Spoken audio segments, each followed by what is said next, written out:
Honestly, I didn't want to make any video today. You lost 10% of your day. Would you throw away the whole day? See, I just started walking.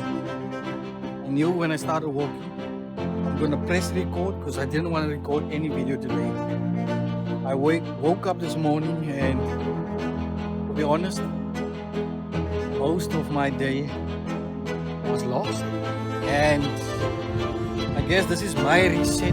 This is how I rebuild, chasing what I want in life and documenting the journey. So this is Saint-Abbott and this is back at zero. You can't be mad at yourself because you don't commit. You can't. Maybe you can. I know I beat myself up a lot. But what am I gonna focus on? Am I gonna focus on the fact that I didn't commit this morning? I didn't wake up on time?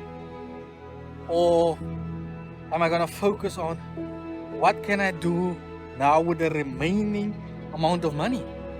With the remaining amount of time? Because that's why I'm doing the video. Even though I didn't finish whatever I needed to do this morning, I didn't wake up on time, maybe. Press snooze again.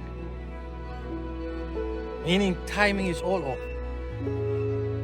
I know I need to find a better schedule.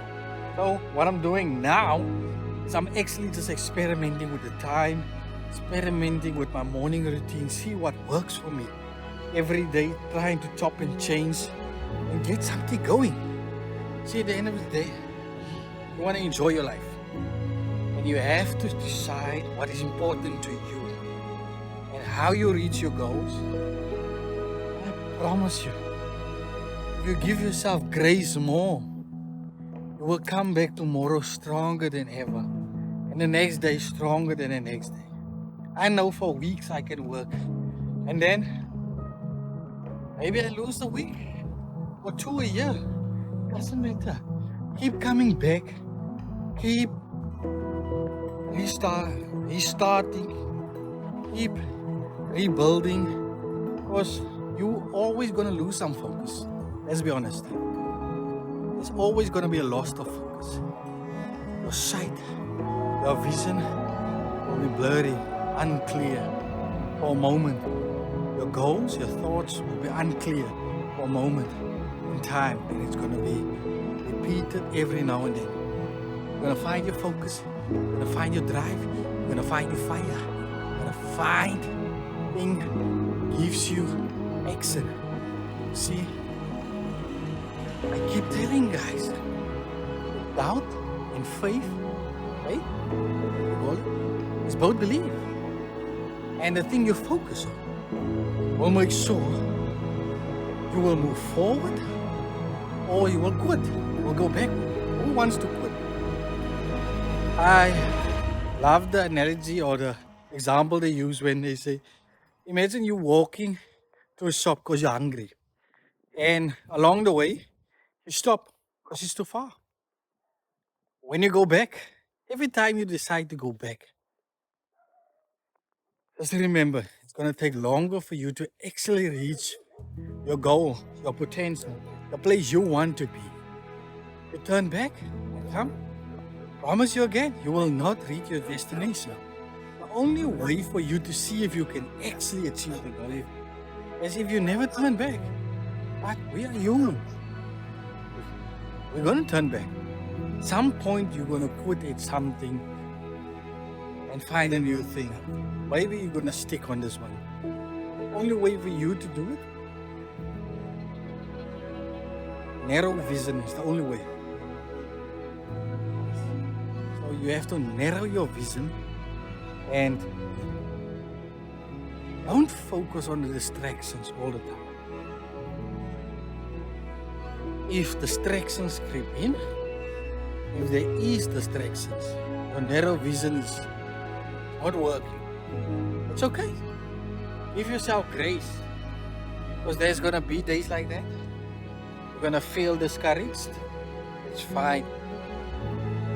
I want to talk about this fact for a moment. Because there's a lot of people at the moment now dealing with the same disasters, same feelings, the same, what I wanted to call it, moment where they don't find any momentum anymore. And it's an actual fact where all of us, unfortunately, at some point of time is going to be discouraged if you don't see any movement. But me, I just like to take my walk. Very therapeutic. I love to walk through the quiet areas. Unfortunately, my house is not a very quiet area. So I like to take a walk, but not only that, I like to take a walk, clears my mind. Lets me talk about things that's going on currently. It's how I document my journey. And just look at the space here.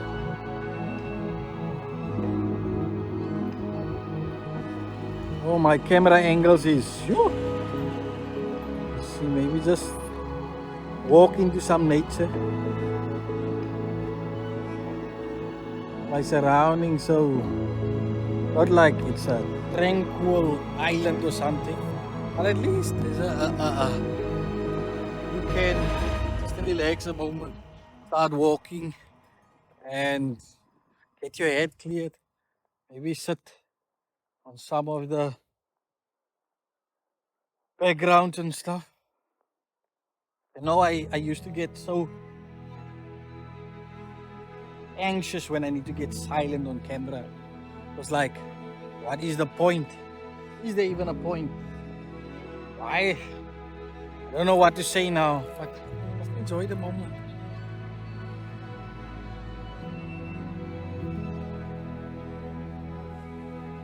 Just enjoy the moment. Oh, take it in.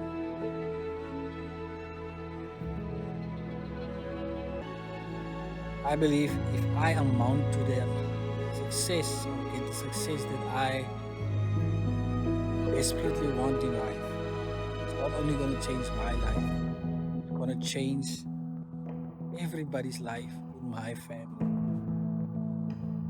It's not like just I desperately want it in the fact that I know I have a purpose in life. I know I stand here, I'm called. I stand here assigned. And I'm standing here unshaken. When I say called, meaning I know my struggles will show me my purpose. I know the struggles that I've gone through is going to give me my assignment. At the beginning, I didn't know that.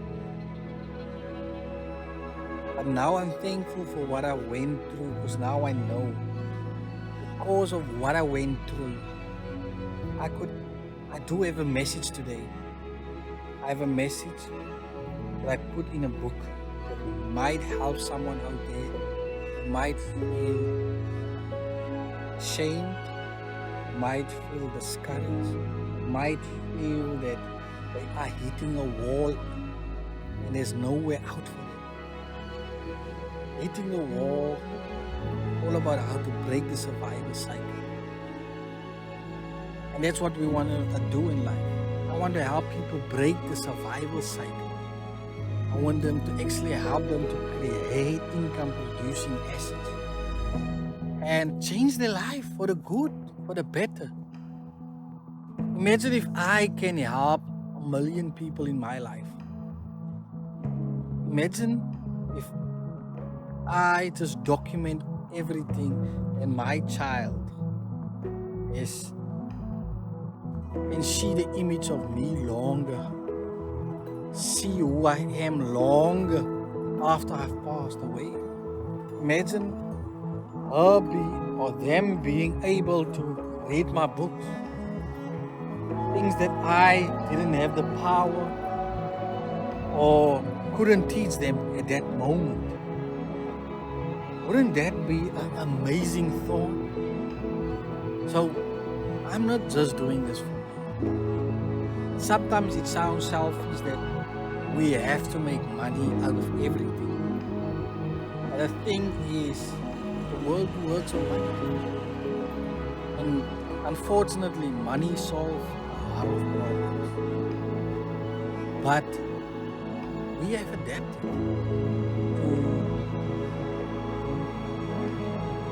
to plan better and to survive longer on a small amount of money. Let me tell you on this. This is something I've experienced on me and my wife. This was 8 months, no salary in the house. Ask yourself, how do someone survive that? I like to tell myself, like, or make jokes about it. People don't die from hunger. You know what? Maybe people do. Not around here. Because I see people drinking, partying, loafing for food. And it's sad. I don't want to be on any of it. I know I will never be on any of it. But at the time when me and my wife was both unemployed, ask yourself, how did we do it? How did we survive? And that's why people come along in your life. God will sow you a way. God will give you people that will help you in a season of need. And be able to and willing to take that help. Help the next person if you can help the next person. And because I am more humbled by my time at home, my time dealing with a lot of stress, a lot of money issues, from having anxiety over money. I know how it feels when you have anxiety over money. When you go into the stores, you don't want to pick out anything because you're not the breadwinner anymore. At the beginning, when you were the breadwinner, you just went through all the shops and tried picking everything for the house. But now, more humble, more quiet, more reserved. I know that feeling a lot. I know how it feels to be disappointed when you don't do the thing that you said. You unfortunately have to deal with the shame. I said, wake up and see what you are doing to yourself. Sorry for pointing, but you need to wake up and see that you are your worst enemy. You owe you to be your best self. You are your family's worst enemy. You have to do what you need to do in your life. You know it. It's not anything new. You have to find the identity and anchor yourself. In the days when you don't feel anchored, days when you are lousy, days when you don't do what you need to do, please give yourself grace. Please forgive yourself and move on. Try to at least do it one step at a time on your goal. You are the reason why it's taking so long. You're not communicating like you should. You're not doing the things as planned. The reason why it's taking long is because of you. Because of me. I know it. But never give up. Where there's a little hope, where there's a little fire, there can be a big one as well. Big one as well. I'm Saint-Abbott and I'm from South Africa. And I'm telling you, no matter where you are in what country, there's hope, brother. There's hope. Nothing is perfect. Nothing is set in stone. Your life should not be your life you are unhappy with. Make a change. Make a difference. This is Saint-Abbott. Black at Zero. Let's do this. Let's restart quick. Sharp.